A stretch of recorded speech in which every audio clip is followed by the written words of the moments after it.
దేవునికి స్తోత్రం. నేటి దినాన మన అరుణోదయపు దేవుని వాగ్దానము మొదటి దశలోనికి రాసిన పత్రిక 2వ అధ్యాయము 13వ వచనము. ఆ వాక్యమే విశ్వాసులైన మీలో కార్యాభివృద్ధిని కలుగజేయుచున్నది. హల్లెలూయా.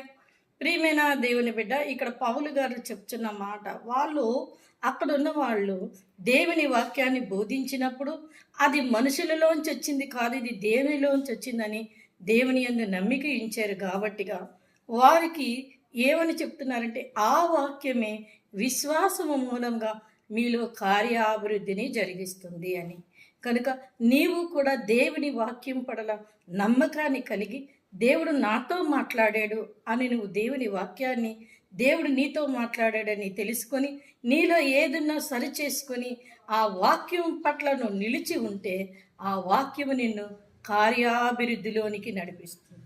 నువ్వు ఏ కార్యం కొరకైతే ఎదురు చూస్తున్నావో ఆ కార్యంలోనికి నడిపించడమే కాకుండా ఆ కార్యాన్ని అభివృద్ధి కలిగిస్తూ ఉంటుంది. కనుక దేవుని వాక్యం మీద నీ మనసు సంపూర్ణంగా ఉంచు. అక్కడ చెప్పేది ఎవరైనా సరే అది దేవుని వాక్యము, దేవుడు నాతో మాట్లాడాడని నువ్వు తీసుకో. తీసుకొని విశ్వాసంతో నువ్వు ఉంటే నీ కార్యము అభివృద్ధి పరచబడతా ఉంటుంది.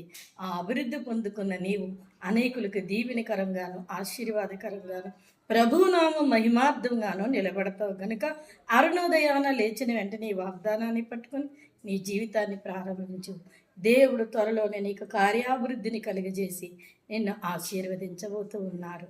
ఆమేన్.